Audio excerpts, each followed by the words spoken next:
Hi all, welcome to football arena. വരുന്ന 18-ാം തീയതിയാണ് ബ്രസീലിൻ്റെ world cup squad Carlo Ancelotti പ്രഖ്യാപിക്കുക. ഏറെക്കുറെ സ്ക്വാഡ് അദ്ദേഹം കണ്ടെത്തിയിട്ടുണ്ട്. 1-2 പൊസിഷനുകളിൽ മാത്രമാണ് ഇപ്പോൾ സംശയമുള്ളത്.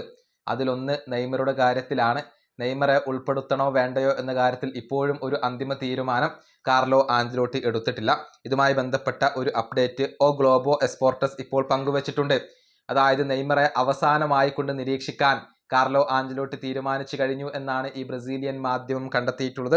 ഞായറാഴ്ച സാന്റോസ് ഒരു മത്സരം കളിക്കുന്നുണ്ട്. ഞായറാഴ്ച രാവിലെ ഇന്ത്യൻ സമയം 7:30 സാന്റോസും കോറിറ്റിബയും തമ്മിലാണ് ഏറ്റുമുട്ടുക. ആ മത്സരത്തിൽ നെയ്മർ കളിക്കും.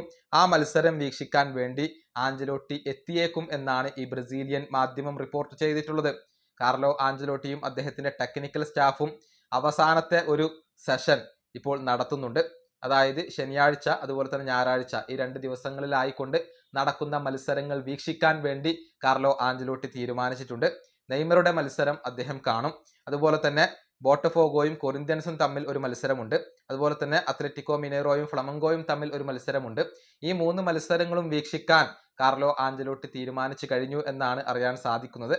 അതായത് നെയ്മറുടെ മത്സരം വീക്ഷിക്കാൻ വേണ്ടി അദ്ദേഹം സ്റ്റേഡിയത്തിൽ ഉണ്ടാകും എന്നാണ് ഇപ്പോൾ പ്രതീക്ഷിക്കപ്പെടുന്നത്. അതിനുശേഷം മാത്രമായിരിക്കും അദ്ദേഹം ഒരു അന്തിമ തീരുമാനം എടുക്കുക. ഏതായാലും നിലവിൽ നെയ്മർക്ക് വെല്ലുവിളിയായിക്കൊണ്ട് ആൻഡ്രേ സാന്റോസ് ആണ് ഉള്ളത്.